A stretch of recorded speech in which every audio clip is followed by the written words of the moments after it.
Never did I behold a vision so horrible as his face, of such loathsome yet appalling hideousness. I shut my eyes involuntarily and endeavored to recollect what were my duties with regard to this destroyer. I called on him to stay. He paused, looking on me with wonder, and again turning towards the lifeless form of his creator, he seemed to forget my presence, and every feature and gesture seemed instigated by the wildest rage of some uncontrollable passion. "That is also my victim," he exclaimed. "In his murder my crimes are consummated, the miserable series of my being is wound to its close. Oh, Frankenstein! Generous and self-devoted being! What does it avail that I now ask thee to pardon me? I, who irretrievably destroyed thee by destroying all thou lovedst. Alas! He is cold, he cannot answer me." His voice seemed suffocated, and my first impulses, which had suggested to me the duty of obeying the dying request of my friend in destroying his enemy, were now suspended by a mixture of curiosity and compassion. I approached this tremendous being. I dared not again raise my eyes to his face, there was something so scaring and unearthly in his ugliness. I attempted to speak, but the words died away on my lips. The monster continued to utter wild and incoherent self-reproaches. At length I gathered resolution to address him in a pause of the tempest of his passion. "Your repentance," I said, "is now superfluous. If you had listened to the voice of conscience and heeded the stings of remorse before you had urged your diabolical vengeance to this extremity, Frankenstein would yet have lived." "And do you dream," said the daemon. "Do you think that I was then dead to agony and remorse? He continued, pointing to the corpse, "he suffered not in the consummation of the deed. Oh! Not the 10,000th portion of the anguish that was mine during the lingering detail of its execution. A frightful selfishness hurried me on, while my heart was poisoned with remorse. Think you that the groans of Clerval were music to my ears? My heart was fashioned to be susceptible of love and sympathy, and when wrenched by misery to vice and hatred, it did not endure the violence of the change without torture such as you cannot even imagine. After the murder of Clerval I returned to Switzerland, heartbroken and overcome. I pitied Frankenstein, my pity amounted to horror, I abhorred myself. But when I discovered that he, the author at once of my existence and of its unspeakable torments, dared to hope for happiness, that while he accumulated wretchedness and despair upon me he sought his own enjoyment in feelings and passions from the indulgence of which I was forever barred, then impotent envy and bitter indignation filled me with an insatiable thirst for vengeance. I recollected my threat and resolved that it should be accomplished. I knew that I was preparing for myself a deadly torture, but I was the slave, not the master, of an impulse which I detested yet could not disobey. Yet when she died, nay, then I was not miserable. I had cast off all feeling, subdued all anguish, to riot in the excess of my despair. Evil thenceforth became my good. Urged thus far, I had no choice but to adapt my nature to an element which I had willingly chosen. The completion of my demoniacal design became an insatiable passion. And now it is ended, there is my last victim. I was at first touched by the expressions of his misery, yet, when I called to mind what Frankenstein had said of his powers of eloquence and persuasion, and when I again cast my eyes on the lifeless form of my friend, indignation was rekindled within me. "Wretch!" I said. "It is well that you come here to whine over the desolation that you have made. You throw a torch into a pile of buildings, and when they are consumed, you sit among the ruins and lament the fall. Hypocritical fiend! If he whom you mourn still lived, still would he be the object, again would he become the prey, of your accursed vengeance. It is not pity that you feel, you lament only because the victim of your molly goodnighty is withdrawn from your power." "Oh, it is not thus, interrupted the being. "Yet such must be the impression conveyed to you by what appears to be the purport of my actions. Yet I seek not a fellow feeling in my misery. No sympathy may I ever find. When I first sought it, it was the love of virtue, the feelings of happiness and affection with which my whole being overflowed, that I wished to be participated. But now that virtue has become to me a shadow, and that happiness and affection are turned into bitter and loathing despair, in what should I seek for sympathy? I am content to suffer alone while my sufferings shall endure. When I die, I am well satisfied that abhorrence and opprobrium should load my memory. Once my fancy was soothed with dreams of virtue, of fame, and of enjoyment.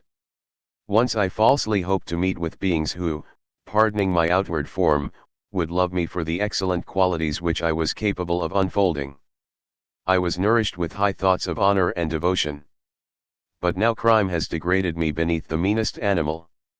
No guilt, no mischief, no molly goodnighty, no misery, can be found comparable to mine. When I run over the frightful catalogue of my sins, I cannot believe that I am the same creature whose thoughts were once filled with sublime and transcendent visions of the beauty and the majesty of goodness. But it is even so, the fallen angel becomes a malignant devil. Yet even that enemy of God and man had friends and associates in his desolation. I am alone. You, who call Frankenstein your friend, seem to have a knowledge of my crimes and his misfortunes. But in the detail which he gave you of them he could not sum up the hours and months of misery which I endured wasting in impotent passions. For while I destroyed his hopes, I did not satisfy my own desires. They were forever ardent and craving, still I desired love and fellowship, and I was still spurned.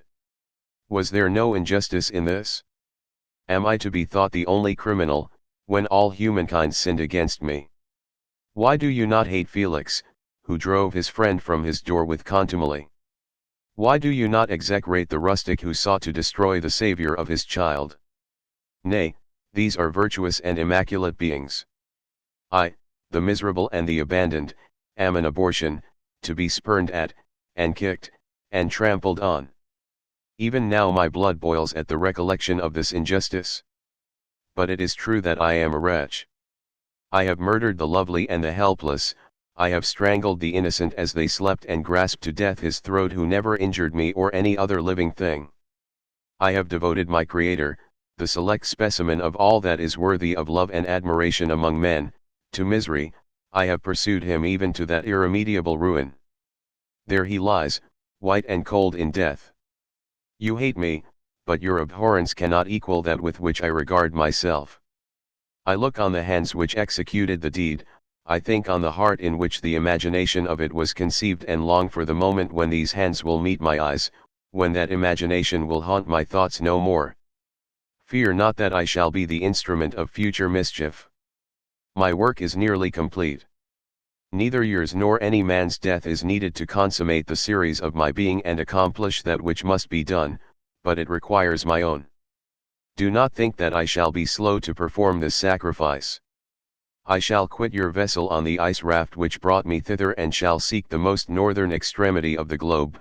I shall collect my funeral pile and consume to ashes this miserable frame, that its remains may afford no light to any curious and unhallowed wretch who would create such another as I have been. I shall die. I shall no longer feel the agonies which now consume me or be the prey of feelings unsatisfied, yet unquenched. He is dead who called me into being, and when I shall be no more, the very remembrance of us both will speedily vanish. I shall no longer see the sun or stars or feel the winds play on my cheeks. Light, feeling, and sense will pass away, and in this condition must I find my happiness. Some years ago, when the images which this world affords first opened upon me, when I felt the cheering warmth of summer and heard the rustling of the leaves and the warbling of the birds, and these were all to me, I should have wept to die. Now it is my only consolation. Polluted by crimes and torn by the bitterest remorse, where can I find rest but in death? Farewell. I leave you, and in you the last of humankind whom these eyes will ever behold. Farewell, Frankenstein.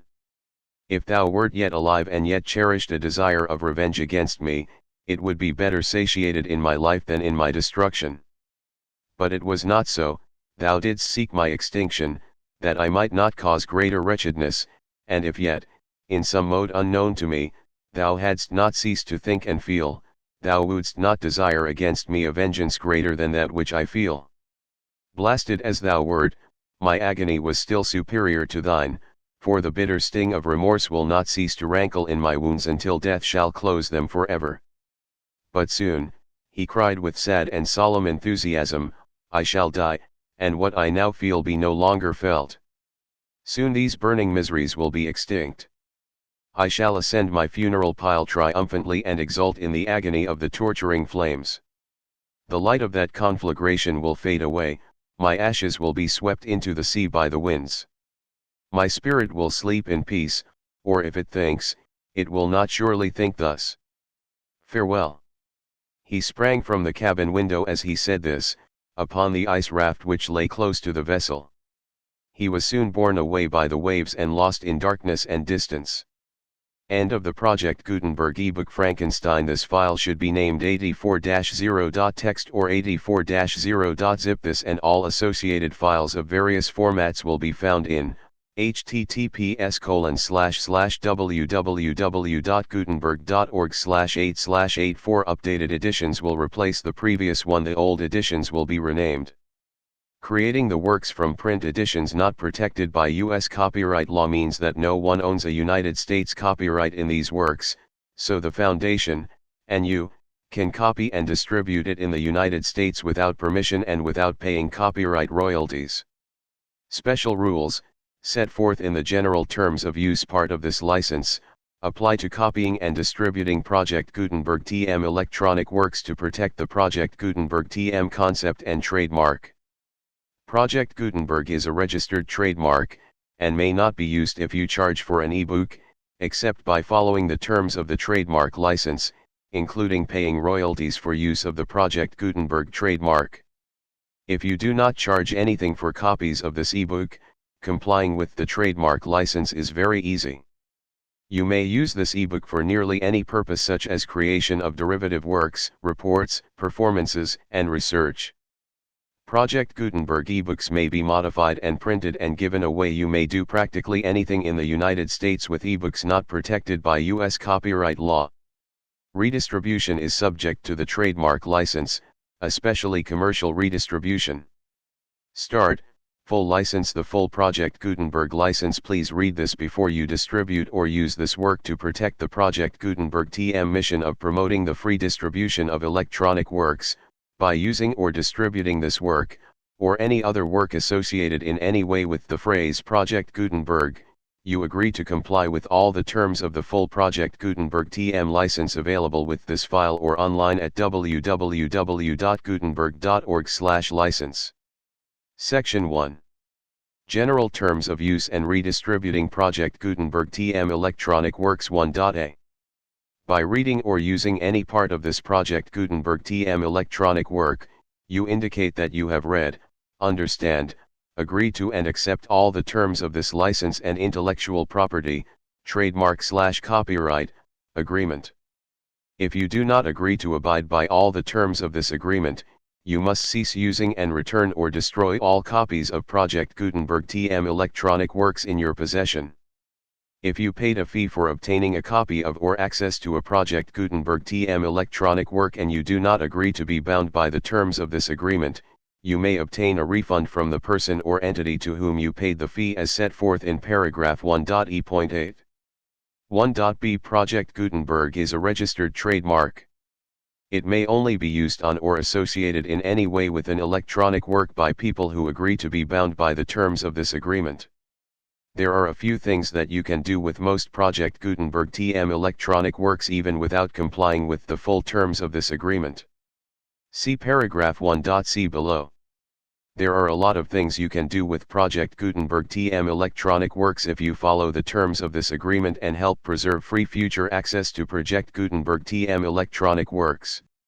See paragraph 1.e below. 1.c. The Project Gutenberg Literary Archive Foundation, the Foundation or PGLOF, owns a compilation copyright in the collection of Project Gutenberg TM electronic works. Nearly all the individual works in the collection are in the public domain in the United States. If an individual work is unprotected by copyright law in the United States and you are located in the United States, We do not claim a right to prevent you from copying, distributing, performing, displaying, or creating derivative works based on the work as long as all references to Project Gutenberg are removed. Of course, we hope